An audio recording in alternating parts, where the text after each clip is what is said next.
தலைமை வாட்டுகிறது. எல்லாம் இருக்கிறது, ஆனால் ஒரு வெறுமை இருக்கிறது. காரணம் என்றால் தேவன் இருப்பாரால் வெறுமை, அந்த வெறுமை அவர் மட்டும் நிரப்ப முடியும். நீங்க பார்த்திருக்கலாம், ஏழ்மையோடு வறுமையோடு துன்பத்தோடு வாழறவங்க ஆனா மகிழ்ச்சியா வாழறாங்க.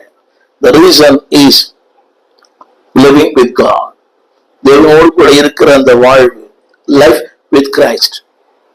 ஆனா அது இல்லாம ஆவியானவர் சொல்கிறார், ஆதாயப்படுத்தி கொண்டாலும், that means அவர்கள் சொந்தமா இருந்தாலும், அடுத்த வார்த்தை அழுப்படுறது, நஷ்டப்படுத்தினால் அல்ல, நஷ்டப்பட்டு போகிறது. எதிர்மறையான வார்த்தை.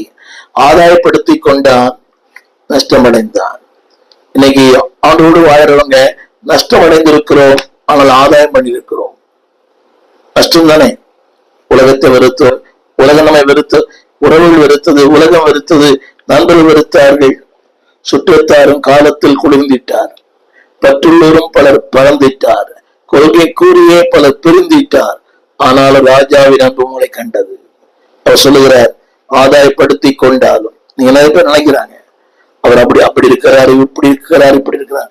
ஒண்ணுமே இல்லை, பட் ஐ ஹவ் கெயின்ட். அவர் லாபத்தை சம்பாதித்திருக்கிறேன். அந்த லாபம் ஆண்டவர் தான்.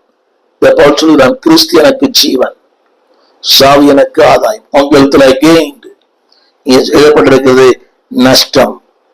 அடுத்த ஒரு வார்த்தை, அதற்கு ஈடாக எண்ணத்தை கொடுக்க முடியும். 2 காரணம் சொல்லுகிறேன். கிறிஸ்து இல்லாத வாழ்க்கை, லைஃப் ஆஃப் எம்ப்டினஸ். கிறிஸ்து இல்லாத வாழ்க்கை, லைஃப் ஆஃப் டிசாட்டிஸ்பாக்சன், திருப்தி இல்லாத ஒரு வாழ்க்கை. அந்த வார்த்தையினுடைய கருத்து என்னவென்றால், கிறிஸ்துவுக்கு இணையாக இந்த உலகத்தில் எதுவும் தர முடியாது, பெற முடியாது. You cannot get anything. கிறிஸ்துவுக்கு இணையான ஒரு ஆசீர்வாதம் மீது ஒண்ணுமே இல்லை, அவர் தான் இணை. இந்த வார்த்தை எழுதப்பட்டிருக்கிறது, லாபம் என்ன? எல்லாரும் தொழில் பண்றாங்க, தெரியுமா? ஒரு லாபத்துக்காக. படிக்கிறான், முன்னேறுவதற்காக. Everybody needs interest. அதே சொல்றாரு, லாபம் என்ன? ஒரு லாபம் இல்லாம வியாபாரம் பண்ணா எப்படி? ஒரு லாபம் இல்லாம படிக்கிறது என்ன? படிப்பதே இது ஒரு பெனிஃபிட் தானே, இது எல்லாமே ஒரு எதிர்பார்ப்பு தானே. ஆனா வேதம் சொல்லுகிறது லாபம் கேள்விக்குறி.